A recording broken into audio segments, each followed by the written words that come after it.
Peter's an OA leader trainer. He's an executive leadership coach and founder and CEO of Bregman Partners in New York. He created and leads what's considered to be the #1 leadership development program in the world by his peers, by other leadership coaches. Feel like what Peter has done is at the top of their craft.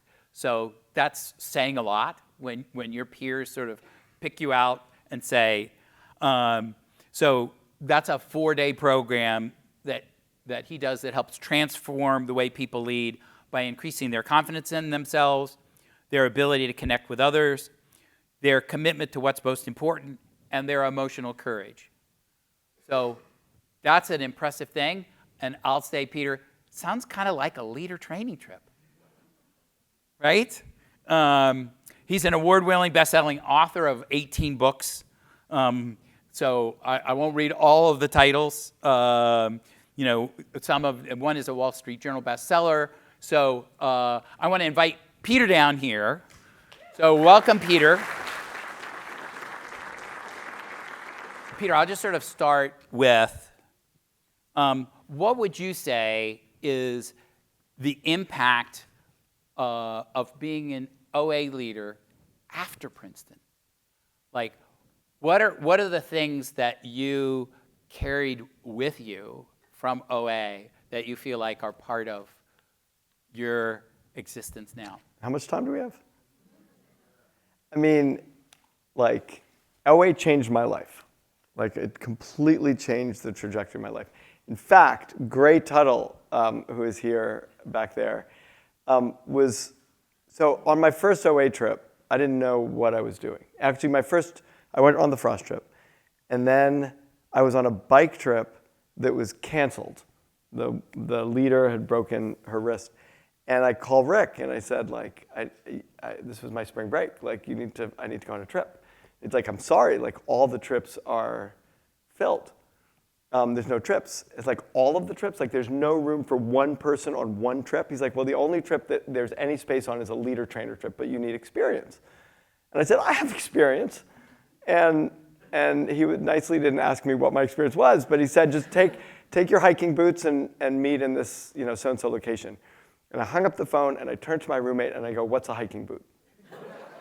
Like, I really had no idea what a hiking boot was. And so I go on the trip. I'm wearing all cotton, jeans, T-shirts, sweatshirts. It literally rains 6 days. Like, from the first day we go out till the end, it rained the entire time. And this is one of the places where Gray fits in. So Gray, who had rain gear and then wool, gave me his rain gear. Like, he gave me his rain gear. So first of all, he learned what it was like to live in wet wool for 6 days, which you never did again, right? Right. But like, that blew me away. Like here I was, I didn't know anything, and here's this guy who's like giving me his clothing so that I could stay dry, so that we could all get from point A to point B. And like, to me, like, so I leave Princeton, and I started working with Outward Bound, and I started working with Knowles, and they didn't like each other so much. Like, Outward Bound, the joke was like a technical Outward Bound course was when you went outdoors. That was the Knowles' joke about Outward Bound. And Outward Bound joke about Knowles was that a touchy-feely Knowles course was when the instructor knew everybody's names. And so like, they were, like, people were really, kind of competitive with each other. But that experience, and I'll tell you that it's still there for me today. The experience of not knowing anything and still being in a position to have to lead, right? Like, I didn't know anything, but one day on that trip, I had to be a leader. That's what we did with the leader training trips. We had to be a leader. And so, to like, the humility, there's like 2 things I think that make great leaders. I mean, there's a lot of things that make a great leader, but there's 2 essential things I look for before I coach somebody. Like, I want to know that they have these 2 things. And one of them is a high level of confidence, and the other is a high level of humility. And if you have a lot of confidence without humility, it's not interesting, and you're going to get in trouble. And if you have a lot of humility without confidence, you're really not going to be able to get anywhere. So like you really need, and like this is, like OA teaches all this stuff, like everything, it's all OA.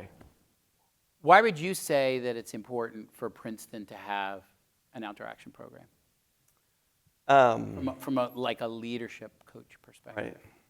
First of all, outdoor action, in my experience at Princeton, which admittedly is a little dated, but it was the most, of everything I studied at Princeton, everything I did at Princeton, which I really loved, it was the most real world thing that I did.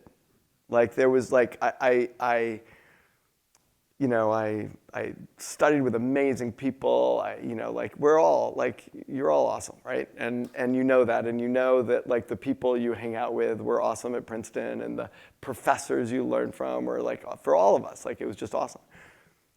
But the only thing I really did at Princeton that was taking anything I learned or who I was, like not just what I know and how I could perform, but who I am, and bringing that into a practical application for me was outdoor action. And so, and when I look at what leaders are facing today and at all levels of leadership, but especially at the sort of top level of leadership, really the things that the book I wrote about emotional courage, the willingness to feel. Let's do a quick exercise. Can we do a little exercise? I can't help it, right? Yeah. Think of a difficult conversation you're not having, right? A difficult conversation you're not having. Now, think about why you're not having it. I bet you know everything you need to know to have the conversation. I bet you're perfectly skilled. I know you're perfectly skilled enough to have the conversation. And I bet you've had time and opportunity, right? Are those four things true? You have the knowledge, skill, time, and opportunity. So that's what we usually try to solve for. Like, oh, I'm not moving forward in something that's important to me. I need to learn more about it. I need to like develop my skill, training programs, communication. That is not why we don't move forward in anything. We don't move forward in anything because if you have that hard conversation, you're going to feel something. I don't know what. Like they might get angry, or they might get hurt, or you might feel like you're hurting them, or that weird passive aggressiveness when they say like, thank you for the feedback, and then they don't talk to you for 3 weeks. Like whatever it is, like you have this hard conversation, you're going to feel something. And if you don't want to feel those things, if you're not willing to feel those things, you don't have a hard conversation, right? So if you are willing to feel everything, if you're willing to feel shame and hurt and embarrassment and anger and frustration, if you're willing to feel everything, you can do anything, right? Like that's what enables you to move forward in things. And outdoor action is about feeling things and acting in that process, right? And you could, so why is it important to Princeton? Because if, like this is my view, and my experience in watching leaders, like if you develop emotional courage, the willingness to feel, which leads to the willingness to act, you can make a huge difference in the world. And I got to say also, like Lisa and Elena, like I met you guys last night, and I'm listening to the stuff that you're doing, and it is just so awesome. Like it is so cool. And you talked about like in the nation service. And when I think about like what Princeton is and should be focused on, and the ethic that the real world practice of living in the woods together and having to get from point A to point B without losing anybody, like that ethic, like that's what it means to take really powerful action in the world and do really cool stuff. I want to open it up to questions and comments and thoughts that you all have for Peter or for me or for each other. So, I mean, I think, the key thing that I think about when, I think about OA and what you just said is that, being an OA leader and being a leader in general is about serving others before you serve yourself. Right. And that's what servant leadership is. And that's what OA leaders do every day. You know, they just like, I'm going to go through all this training. I'm going to come back 2 weeks early. I'm going to like help a bunch of people. And they're all volunteers, right? They don't have to do that. Can I add something to that? Because I think what's really important, and I see this with leaders all the time, is yes, like, you know, servant leadership, but also take care of yourself. Yeah. Right? Like, leaders fail all the time because they own, actually sometimes leaders succeed, unfortunately, when they only care about themselves and not anybody else. And we all know examples. But leaders also fail when they're so concerned about everybody else that they don't actually take care of themselves. And so, like, and we also know that from OA. Like, if you're leading and you know, aren't in good shape and like healthy and like, you're not going to be able to lead. Like, you're going to put the rest of your group in danger. So I just wanted to say that. Yeah, and you know, let's all be honest. You know, we all know the stories of leaders who were carrying too much weight in their backpack, and were making sure that everybody else was drinking, but didn't stay hydrated themselves. You know, and so yes. Or filling an entire watermelon with vodka and then taking it on the trip. That's not a good idea. Right. It's not a good idea. OA is a substance-free program. Substance-free program, total. So there's kind of a rich history of OA alumni trips. So actually, I have a slide up here. I think there have been about 15 OA alumni trips. So in the 80s and 90s, I was organizing trips myself. Ed Saliga probably been on the most of those trips. And, you know, we did rafting on Hell's Canyon of the Snake River. We did rafting on the Middle Fork of the Salmon. We did a sea kayaking trip in Maine. We did 2 sailing oceanography trips with the sea semester people out of Woods Hole. We did a trip to Nepal in 1992, another trip in 94. And there's a big job planning and executing, you know, international trips like that. So it got to be just too much for me as a solo person. So, you know, they kind of fizzled out in the late, you know, in the early 2000s. And then we picked it back up with Princeton Journeys in 2012. We went back to Nepal and did the Annapurna circuit. And then in 2016, we did Torres del Paine in Patagonia. Merck, who did the tree tour, who has headed out, was on both of those trips. And then in 2018, we did the Tour de Mont Blanc. And we had lots of people, we had a bunch of people coming back. And in 2020, we were set to go to the Dolomites, and then COVID, like, oops, no, we're not doing that. So that hasn't been restarted. But that's definitely, you know, one of the goals is to think about how we can do trips for alumni, and something that where the alumni Facebook people, right? So Amanda, Neely, and others, you know, are really interested in trying to see about how we can create kind of a regional alumni network of people in the Bay Area or in Boston. So that's definitely, you know, another goal is to see about how we can create more opportunities for alumni. And my big magic goal is to be able to do alumni trips where we also bring current students. So like you experienced today with being out on the trail with people, we did that at Mount Princeton. We had all the generations together. We did it accidentally. In 1990, we did a sailing oceanography expedition that we didn't fill. So we opened the extra 6 bunks to students, and it was incredible.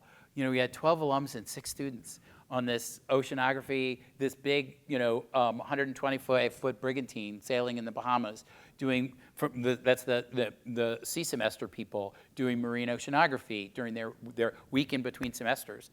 And so we did it again the following year, and we made half of the seats for students and half for alumni. So I would love to see the opportunity to sort of do those kinds of trips and bring people together, and just that incredible overlap and interaction is wonderful. So, and Wally and various people, we've had a great contingent of the class of 72 who's joined Frost trips for a day and come and hiked. And so we've done that for many years. Again, post-COVID, like we would just like work on our butts off just to get the thing out the door. We've had to change it every year almost. And so we haven't, we looked at trying to bring that back this year, and it was just like, no, we got too much stuff to do. But that, I hope that we'll be able to do that. And another thing that we talked about was the idea of, now that Frost Trip is on Labor Day weekend, just encouraging all of you on Saturday of Labor Day, when Frost Trip is out, go on a hike someplace with an OA t-shirt. And know that you are out there at the same time as they are, right? And just go do your own hike, or get together with some friends and stuff like that. I mean, it can be, the Boston, Princeton Club of Boston going out there and doing it. But even though you're not necessarily with them, because you can't travel to where they are, you can still sort of like have a simultaneous outdoor experience while Frost Trip is happening. And maybe share s'mores or something. Exactly. It's one of the things that makes OA, I think, really special, which is, and we're designing the next leadership intensive, which is in October. I'm not selling it to you. It's actually, we don't open it to the public. Like it's a targeted thing, but although if you want to come, but we're designing it now, and part of the design is, like, I only talk. Like, about as much as I'm talking tonight is about as much as I talk. It's now a 5-day program. It's about as much as I talk, officially in the program. It's entirely experiential. And almost everything you see in leadership programs that you would go to today in any organization, et cetera, is 99% on the intellectual level. It's like, let me teach you about leadership. Let me tell you more about leadership. Let me tell you what you need to do. Maybe we'll do a role play that's sort of a fake role play about. And so you're keeping everything on this intellectual level. And so the leadership intensive is intellectual, emotional, physical, and spiritual. Like, it's like people, the number one comment people make is, had I known what we were going to do over the last 5 days, I never would have come. Which does not make it easy to market from a marketing perspective. But the second thing they say is, it's the best thing I've ever done in my life, right? And those two things always go together. Like, you'll never have the best experience in your life unless you go places you never thought you would go otherwise. And I think in organizations, it's very hard to go to some of these places that, might be triggering, or might like just feel like not like businessy and not. And I think the thing that makes OA so special is in Princeton, which is a very intellectual environment, like OA is physical, and it's emotional, and it's spiritual, and it's also intellectual. And that's how we learn. Like, we learn, one more thing. We learn when there's a large gap between perceived risk and actual risk, right? This is like, I might have gotten this from you. But perceived risk, I got this from Rick. So perceived risk and actual risk, right? And if you go to most trainings that you go to in organizations, there's no risk. There's no risk. You're not going to feel shame. There's no risk. Like, you're going to go and you're going to learn some things. You're going to take some notes, and great, glad, now you know how to be a leader. And what I think makes learning really fertile is when you're actually a little scared. Like, when you're in over your head. The first Knowles trip I ever led, it was my first trip, and I went, and I had, and usually we travel as a little bit of a larger group, but especially when we go in, which is, by the way, the number one place you get lost is when you start going in, because you don't really have your bearings yet. You don't really know where you are. The very first trip I ever led, I was in the Wind Rivers, and I go out, and I get totally lost with my group of kids. Like, not even kids, like some of them were adults, but my students. I was just totally lost. I had no idea where I was, and I was like, what do I do? And then we hit snow, and it's July, And I'm like, what do we do? Like, I don't know where I am. I really have no idea where I am. I just know I'm not where I'm supposed to be. And so, like, that's how you learn. Like, that moment is how you learn. Like, learning is way too safe. But now, what did I say? Sorry. The rest of the story is we hit snow, and I go, hey, this is a great opportunity to teach you how to camp on snow. We're probably not going to get this again. and then I also said, and I really thought about this, and I was super like scared, but I also said, by the way, I don't want to scare you guys, but I'm kind of lost, right? Like, I don't know where we are exactly, but I'm not worried that we will be safe. Like, I don't know exactly where we are. A, I know we will find where we're supposed to go. And B, I know we know what to do to be safe. But to be safe, we can't keep looking for where we need to be. Like, we can't keep looking, because then we will be unsafe. But now, here, we have time and space, and we can be mellow about it, and we could camp out, and we could be safe, and we'll find it tomorrow. And like, that was great, but it was really scary for me. I'm like, I haven't really met these guys yet, and I'm gonna completely destroy all of my credibility in the first half hour of a 30-day trip. Or like the first day, certainly, of a 30-day trip. I'm gonna have no credibility. But of course, it doesn't work that way, because like, I earned their trust, because I told them the truth, and we figured it out, and we got there. And like, I did it along with them. And like, that's, one of the principles in the work that I do is these 4 elements of that Rick mentioned: confidence in yourself, connection to others, commitment to purpose, and emotional courage. And confidence in yourself, I'm constantly teaching people, is not about knowing everything. It's about being willing to not know things.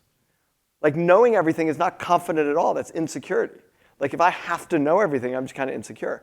But if I could, actually stand in front of people and go, I don't know this, let's figure it out together, then like, that's confidence. And so anyway, I agree with you 100%. We need OA in the world broadly, because we need to have experiences where we're a little scared and we really don't know, but the actual risk is low, so we're not going to get hurt, but the perceived risk is high. Like, if I told you all to get up right now and just start dancing, actually, this crew would not. No actually, problem. Let's do it. Can we turn on some music? Any music? Anybody? Just for like 30 seconds? Sing something. First of all, away. Everybody stand up. Away, away, away. Oh, move your hips. Move your hips. Rock it out though. Really rock it. Away. Away. Away, away, away, away. Away. Away. All right. So like, raise your hand if you just felt something. If you felt something. Right? Like, that's it. That's what we need to do a lot more of. An OA revival. And again, I mean, if I think, Peter, you were just sort of so spot on. I mean, think about a leader training trip, being a participant on a leader training trip, and being leader of the day. And just being, raise your hand if you were terrified when you were leader of the day for the first time, okay? Raise your hand if you were leader of the day and dressed all in cotton. Right? Right? And so there you are, you're in that space. You're in what we call a liminal space, right? But you're surrounded by leader trainers who are throwing things at you, literally, they're freaking out, or they're, going into ASR, or they're, going, falling down and breaking their leg or whatever. And you're like, what do I do? What do I do? And so you're in that moment, and, like you said, you've a high perceived risk, but not an actual risk, because there's people there who are trying to keep you safe. Right. And so there's not that many times That's one of the special things about OA, is this notion that somebody is going to put you in a place where you're challenged. And they're going to have your back, right? And you're willing to take all those risks. You're willing to try new things. And at the end of that process, then somebody's going to sit down with you and say, tell me how you thought about that. What were you thinking? What did you learn from that? All of the other people in the group, what did you learn from watching how how Peter did with that medical sim? So the idea that you're now crowdsourcing your learning and everybody else is learning at the same time, like that doesn't happen very often, particularly in a place like Princeton, where learning is about competition. Learning is about doing better than everybody else. So here it's like we're doing better together. And I think those are the types of skills that people are coming out of OA with. They're carrying into their family life, their jobs, their community service.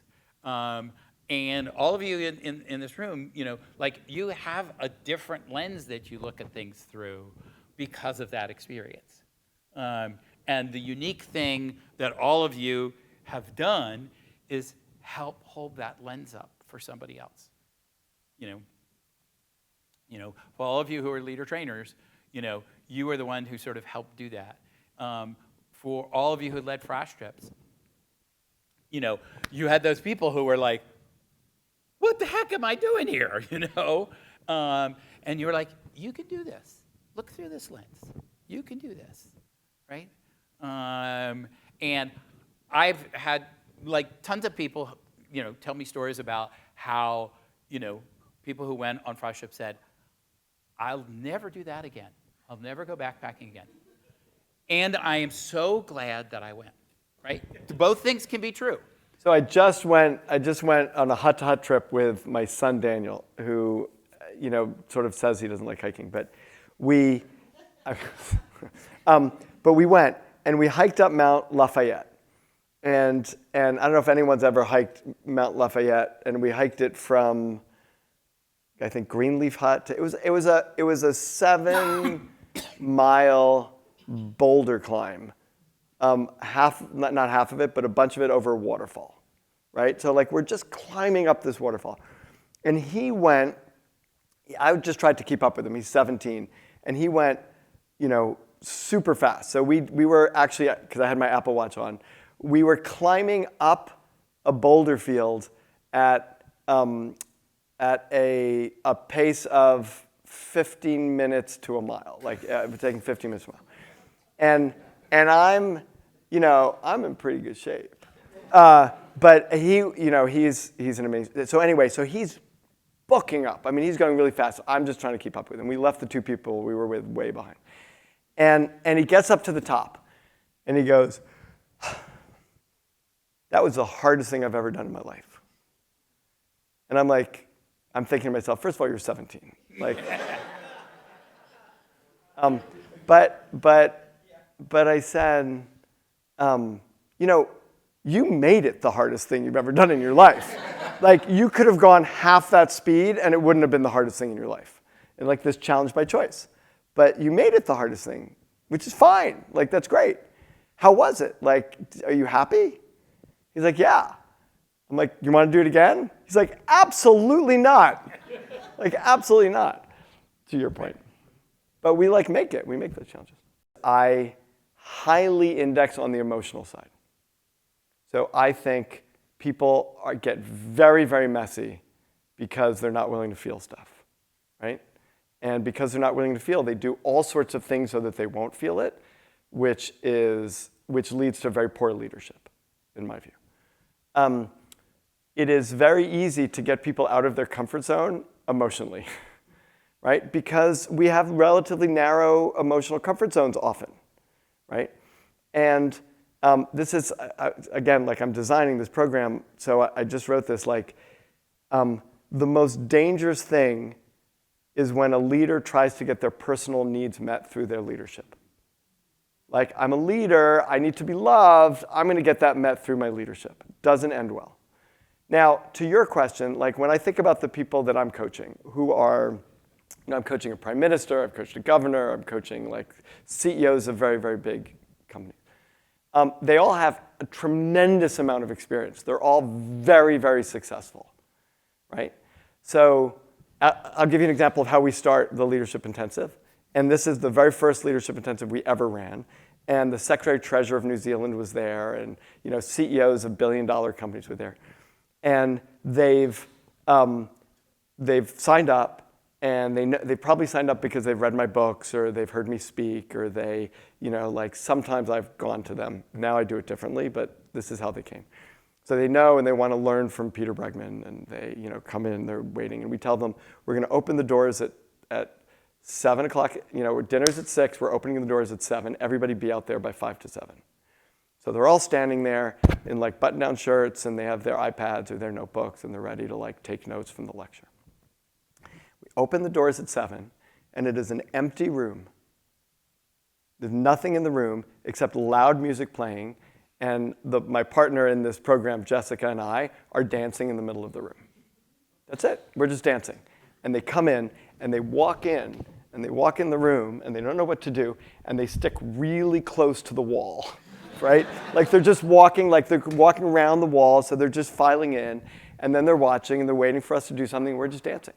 And we kind of invite them to come dance with us, and then they start like doing this. Like the least amount of physical movement that could possibly be considered dancing, right? The least part. And so, we're just out there dancing, and we're inviting them in, and then the music stops, and there's this massive sigh. Like they're just so happy they got over this part. And then the next song starts again, right? And we're just still dancing, right? And then we do that. And after the third song, like they're realizing they're not getting out of it, and they're just dancing. And then I stop them. And I say, just stay exactly where you are, feet on the ground, breathe, feel everything that you're feeling right now. Right? Feel everything that you're feeling your body, feel your heart beating, feel the sweat on your body, And then I take them through, like, think about what you did when you walked in. Like, you walked in, whatever you were expecting, we're dancing. You think, like, I don't know what you're thinking. You start to move a little bit. You think maybe other people are judging you. They are, right? But you also, you don't know. You're sort of caught. You don't know what to do, and there's no one telling you what to do. This is leadership. Like, that is the emotional experience of leadership. You don't exactly know what to do. Like people, when you're junior and you go in an organization and you think like, oh, like they know what's going on. I just have to learn. Like you never know more about what you need to do than when Isabel, you're about to start your first job. You will never know more about what you are doing than your first couple of years of working in an organization, because you have something very established and people are telling you what to do, and you do it and you know how to do it well. And as you go up in organizations, ambiguity just increases. And the prime minister, like, he doesn't know the answer, right? So anyway, that's the answer is you bring them out of their comfort zone by putting them in situations. Like in OA, you go out into the woods and that's the situation. In here, I might, make you dance or do something else. And you put people, like for leaders, it might just be look at each other for 5 minutes.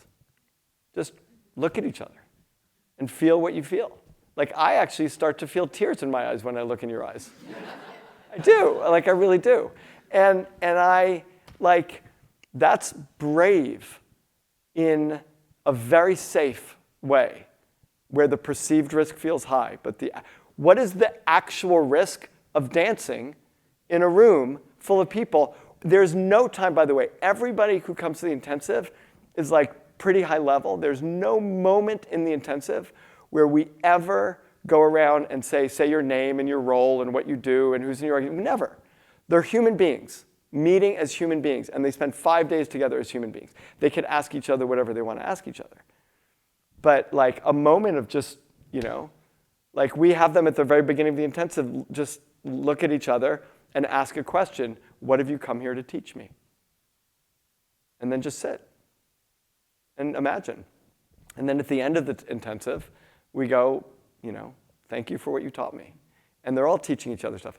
Just doing that, just standing just feels like it's not what we do at Goldman, right? So that's how we learn. And I'll go, Sue Curry's worked for Project Adventure. And there's a guy who was there, Carl Ronke, Carl was a genius. Carl was the most playful person I have ever met in my life. So if anybody's done sort of group dynamic stuff, there are books like Cows, Tails, and Cobras, Silver Bullets. Carl wrote all of those books. Carl invented most of the experiential learning games that have been used in this country for the last 40 years. And Carl could take, I would go to conferences, the Association for Experiential Education Conference, and you walk into a room, and Carl would have all of these people who were experiential educators, who know exactly how all this stuff works. And he could have them, like, doing whatever he needed them to do. Like, suddenly when you're in this, this situation of newness and games and stuff like that, like, I know that there must be some secret to the thing, like, but I'm totally lost. I can't figure it out. I can't stop myself from, like, just falling into it, right? So the point is that, yes, you can absolutely take adults, and transform them into children, which is part of what you're doing in a way. Yeah. I went to Project Adventure, and I landed there about 4 months after I graduated from Stanford Business School. So just to kind of give you that was like, I wanted my world to change. Working with Carl Ronke was not what I expected. And yeah, he was incredible. And we were his guinea pigs. It was awesome. And for us to do that, like for us to bring this into the world, we have to be willing to go farther than we're asking the people around us to go. And we have to commit 100% to it, and that's what creates the safety to allow other people to go. But if we're tentative, then they're not going to follow us. I want to thank Peter. I also want to, it is late. So I want to thank Peter for coming up. Thank you. Thank you, guys.